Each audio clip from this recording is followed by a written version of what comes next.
ये भीड़ किस बात की लगी हुई है? क्योंकि यहाँ है एक पानी से चलने वाला इलेक्ट्रिक स्कूटर। अच्छा, ये पानी से चलता है, कैसे? आपको 1 लीटर 11 साल पहले पाकिस्तानी इंजीनियर वकार शाह जो कि मंजर आम पर आया और उसने आकर एक खलबली मचा दी। उसने कहा कि मैं पानी के ऊपर गाड़ियां चला सकता हूं, मैं हाइड्रोजन और ऑक्सीजन को अलग करूंगा और इस पानी के ऊपर हमारी गाड़ियां जो हैं वो चलेगी और तेल का खर्चा बहुत कम आएगा। फिर उस कवरेज दी गई, हामिद मीर और बड़े बड़े सहाफियों ने जाकर उसको कवर किया और कवर करने के बाद फिर उसने हमारे सिंध के जो एक वजीर थे उनको भी विजिट करवाया, अपनी गाड़ी में बिठाकर उसने सफर करवाया। उसने कहा कि ये वही गाड़ी है जिसे मैंने पानी से चलाया। और इकरारुल हसन साहब, उनको भी उसने बुलाया और उनको गाड़ी चला के दिखाई। लेकिन फिर अचानक से वो शख्स जो है वो मंजर से गायब हो गया।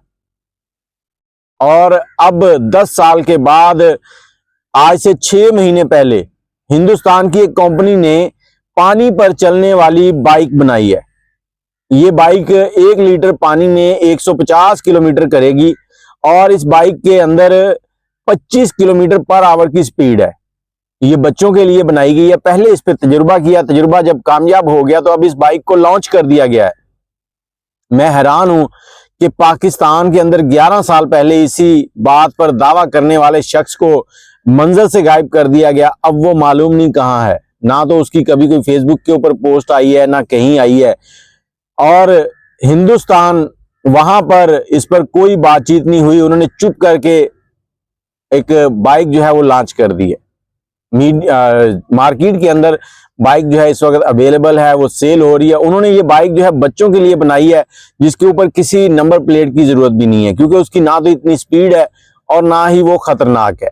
सिर्फ आपने 1 लीटर पानी डालना है, डिसॉल्टेड वाटर होगा वो आपने उसके अंदर डालना है और उसको थोड़ी चार्जिंग करनी, उसके अंदर एक बैटरी भी होती है। उसके बाद वो खुद ब खुद काम करेगी और आपको 1 लीटर पानी के अंदर 150 किलोमीटर जो है वो आपको सफर तय करके देगी।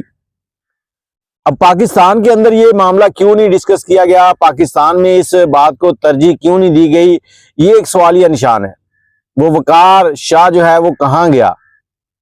लोगों ने उसको डबल शाह का नाम भी दिया, बहुत से नाम दिए, लेकिन आज हिंदुस्तान ने जब पानी पर चलने वाली बाइक बना दी है तो सबके मुंह बंद हो गए।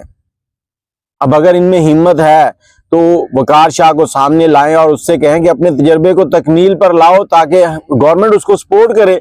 हम तो यही चाहते हैं, गवर्नमेंट सपोर्ट करे, वो अपने तजुर्बात को कामयाब करे और पाकिस्तान के लोगों के लिए खुशहाली आए। जो गाड़ी इंडिया में 3 लाख की है, पाकिस्तान में वो 33 लाख की मिल रही है। खुलम खुली लूट मचाई हुई है। और मैं यहां पर यही कहना चाहूंगा कि इस सारे काम के अंदर गवर्नमेंट और ये जो बड़ी बड़ी होंडा, टोयोटा, सुजुकी, ये बड़ी बड़ी कार कंपनियां हैं, ये भी शामिल हैं। इन सब ने मिलकर वकार शाह जो है उसका गला घोंट दिया, उसको सामने नहीं आने दिया। फिर वही सवालिया निशान कि एक ही दिन आजाद होने वाले 2 मुल्क, एक तरक्की कर गया और एक पसमानदगी की तरफ जा रहा है। एक मुल्क जिसकी आवाम तरक्की कर रही है और एक मुल्क जिसकी गवर्नमेंट तरक्की कर रही है। सेनेट में बैठने वाले लोग तरक्की कर रहे हैं। आखिर हम किस तरफ जा रहे हैं? अपनी राय कमेंट में जरूर दीजिएगा। क्या आप चाहते हैं कि वकार शाह जो है वो दोबारा मंजर पर आए? अगर आए तो कमेंट कर दें और वीडियो को शेयर कर दें ताकि ऊपर के ऐवानों तक पहुंच सके। अल्लाह हाफिज।